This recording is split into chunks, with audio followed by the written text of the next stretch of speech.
Bien, para hablar de ese anuncio, esta recomendación que ha pedido muy encarecidamente el gobierno al sector público y al sector privado sobre promover el trabajo remoto, vamos a hablar con Lidia Vilches. Ella es abogada laboralista. ¿Cómo está, Lidia? Buenas tardes. Hola Valeria, ¿cómo estás? Buenas tardes. ¿Qué tal? Muy buenas tardes, gracias por acompañarnos en Economía para Todos. Primero, quiero que nos ayudes a poder definir o conceptualizar esas palabras, ¿no? El trabajo remoto y el teletrabajo. ¿Son lo mismo? ¿Cuáles son las diferencias? Porque las personas suelen confundir estos dos términos.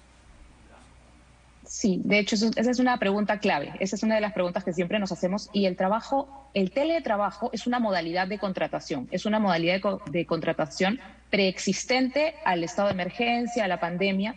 Y lo que establecía era la posibilidad de acordar por convenio entre trabajador y empresa, modificar el lugar de la prestación, el lugar donde se trabaja, y establecía una serie de obligaciones, establece porque está vigente, una serie de obligaciones para ambas partes, entre ellas que el empleador asuma ciertos costos que impliquen para el trabajador hacer el trabajo en casa. El trabajo remoto no. El trabajo remoto surge a raíz de la pandemia, está vigente hasta julio de este año y lo que establece es que el empleador unilateralmente comunica el cambio de lugar de trabajo y no se establece una obligación de asumir los costos que supone esta prestación desde casa.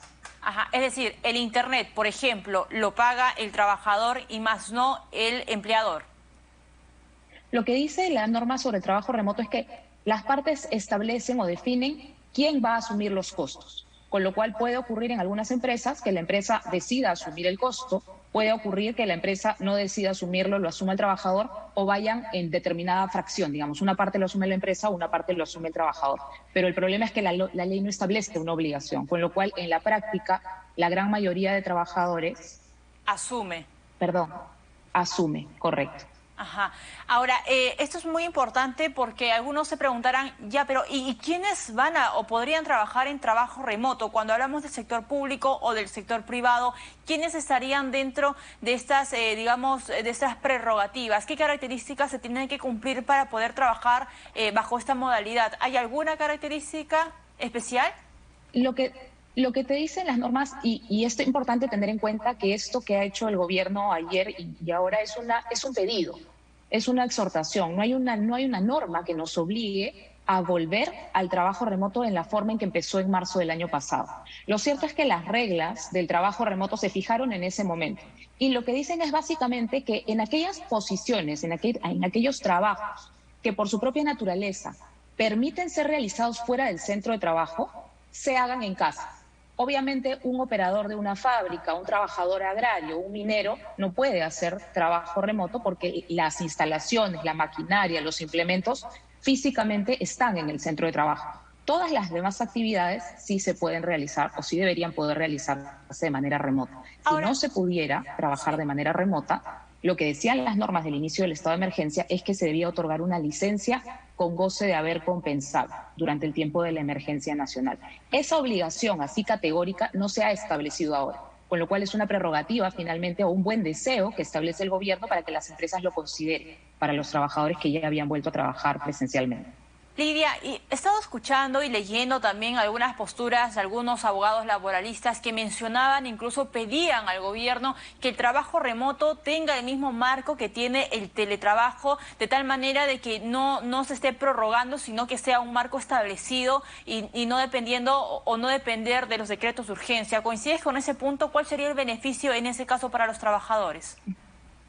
Lo que pasa es que el trabajo remoto está amarrado o ha venido amarrado durante mucho tiempo a la emergencia, luego se prorrogó, ya no amarrado a la emergencia, entonces lo que pasa es la preocupación que tú trasladas, que hay mucha incertidumbre, puede que mañana salga una norma y alguien que ha estado trabajando remoto, pasado mañana tiene que volver a su oficina o a su centro de trabajo.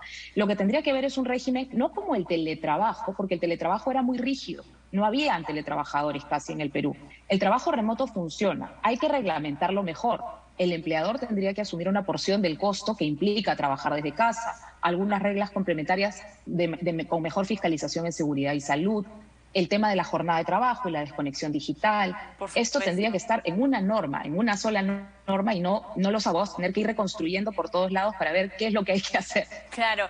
Ahora, cuando tú mencionas, por ejemplo, el tema de seguridad, el tema de salud, sabíamos, por ejemplo, que cuando una persona se accidentaba dentro del horario de trabajo, recibía cierto apoyo por parte de la empresa.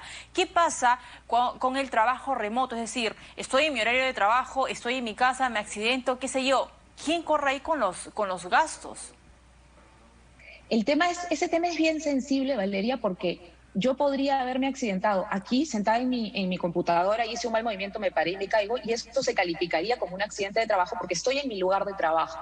Si me caigo almorzando con mis hijos, claramente eso no es un accidente de trabajo. Eso no está claramente delimitado. Lo que dice la norma, que es de marzo, es que cuando ocurre un accidente de trabajo, el trabajador notifica al empleador, le avisa, oye, me he accidentado, me he fracturado el brazo, y el empleador le indicará cómo proceder. Eso es lo que dice la norma. Con lo cual, lo que debería pasar es que se gatille un procedimiento de investigación y se tendrá que confiar en la palabra de los trabajadores, que habremos dicho la verdad, o se identificará que de repente hay inconsistencias y ahí se determinará la responsabilidad de ambas partes, ¿no? Entonces, lo ideal sería, y por lo que hemos estado conversando, Lidia, es que si es que el gobierno está impulsando el trabajo remoto en el sector público, en el sector privado, las reglas de juego estén claras ahora, que se pretenda que sea, digamos, de manera permanente. Correcto, porque al día de hoy, si en mi empresa ya la gran mayoría de trabajadores, con todas las medidas, los protocolos y todo lo que se establece, ya volvieron a trabajar presencialmente, con aforos reducidos o de la forma que hemos identificado para poder volver a trabajar, no hay ninguna disposición que me obligue a devolver a los trabajadores a casa.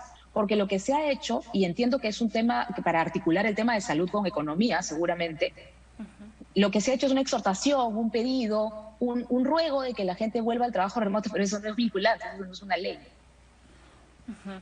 Ahora, ¿has visto, digamos, cuáles son las principales trabas? Porque, a ver, lo que muestra la evidencia, Lidia, es que está funcionando, ¿no? Que estos mitos de que trabajar a través de esta modalidad de trabajo remoto bajaba la productividad, hemos visto que no sucede así, que incluso la productividad en algunos trabajadores ha aumentado. ¿Cuáles son las principales trabas que debería mejorar el gobierno para que el trabajo remoto pueda escalar en la medida que ellos pretenden hacerlo? Es que no hay un tema de incentivos aquí, Valeria. Lo que tendría que haber es una regla. Así como la hubo en marzo, como la hubo en abril, que se dijo claramente, trabajo remoto o licencia con goce. Ahora se tiene mucho reparo en el tema de la licencia porque ya nos vamos por un año de licencia con goce para los trabajadores, por ejemplo, de grupo de riesgo, y eso ya es insostenible y muchas empresas se han quebrado. Entonces sí hay que encontrar un equilibrio y el marco normativo, las reglas que se aprueben tendrían que considerar la posibilidad, por ejemplo, y yo sé que es una medida impopular, pero en aquellas actividades que ya han tenido licencia con goce, que todavía el trabajador no puede volver a trabajar, por ejemplo, una licencia, una suspensión, una licencia sin goce por determinado periodo. Porque ahora tenemos casos de trabajadores que van ya 9 o 10 meses cobrando una remuneración sin haber podido volver a trabajar, y eso me imagino que frena mucho que el gobierno saque una norma que obligue a una licencia con goce, porque ya las empresas están muy golpeadas y los trabajadores tampoco quieren seguir en licencia con goce porque están acumulando una deuda. Entonces, el equilibrio es fino, es difícil de lograr, pero si no hay una regla equilibrada, lo que va a pasar es que quien pueda volver a trabajar presencial va a seguir trabajando presencial, y quienes sean más conscientes de la segunda ola o estén teniendo impacto, devuelvan a sus trabajadores a casa.